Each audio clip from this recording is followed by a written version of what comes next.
My name is Chris Principe. I'm from Financial IT, and I'm really pleased to be here today with iGTB Intellect and my good friend Manish. Manish, how are you? Very good, Chris. Good to see you again. Good, thank you. It's a great event, and really pleased that you have a little time for us at Financial IT.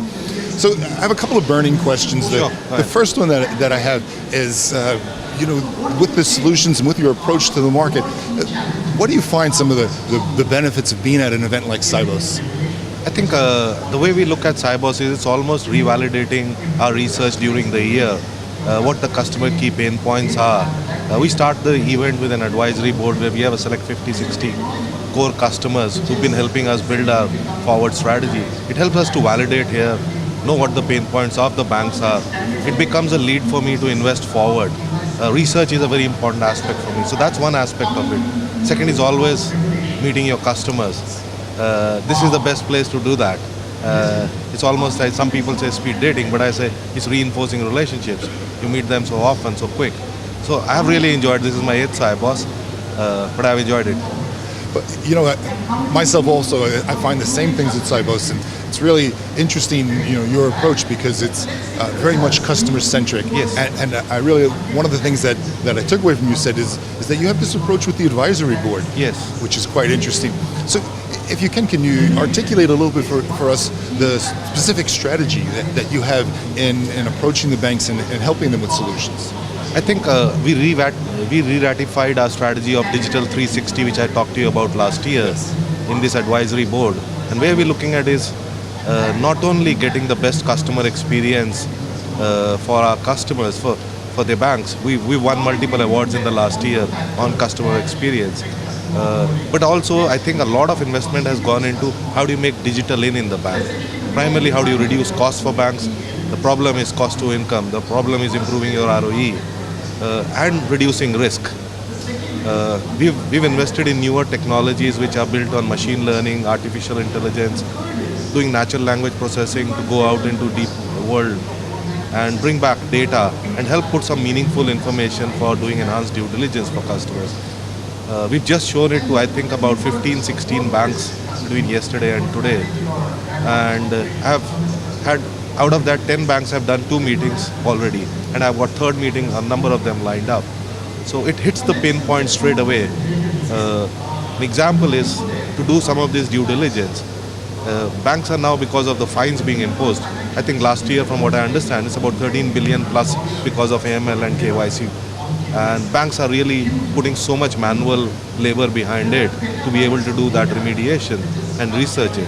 We're able to remove the false positives out of it and go out and get a meaningful information for the CRO to take decisions. So it's been very exciting. We partnered and invested in a company out of Silicon Valley through which we have brought this innovation in. So that's one new investment we have done. The second, I'm right now working on some blockchain for supply chain finance. I'm not sure where is it headed, but we put in our first few dollars onto it.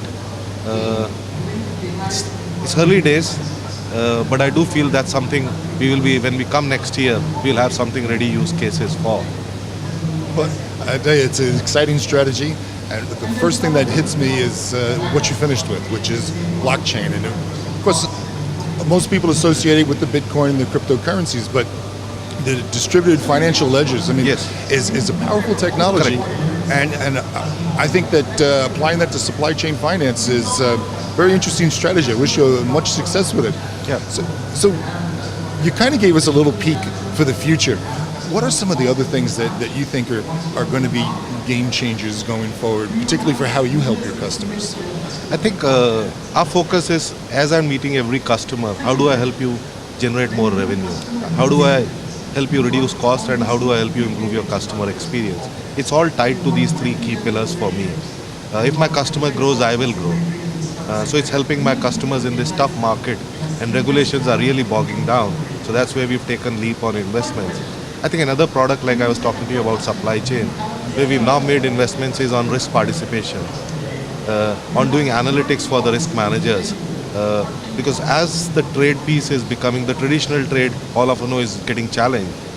People are jumping into supply chain, but there are fears around it. So how do you help them to track the transaction better, And that's where I believe blockchain will really make a difference for them. Manish, I also wanted to ask you, I understand that you have an announcement and it's a really interesting product innovation. Let me let you speak to our audience for a little bit. Yeah, we've invested on the iWatch Apple. I think we initially had it available across other Apple devices. This year we've invested on, and we have a CBX application on an iWatch. So here is where a transaction can be initiated or authorized. So it goes as seamlessly across all channels, and it blends in very well. I'll tell you, it's very impressive, and it seems to fit very much with your digital 360 strategy. Can you give us a little bit on the vision for this within digital 360, inside and out? So this is where the customer experience of initiating a transaction when you are on a run, how you authorize it. I'm outside as a treasurer, I'm outside, and somebody in my accounts payable has initiated a transaction. I could authorize it while I'm traveling. So that's the convenience of it. And I've seen a real good takeoff on iWatches of how customers are leveraging it. Especially for the SME business, somebody who's always on a run, it makes a huge sense to remain connected and do everything.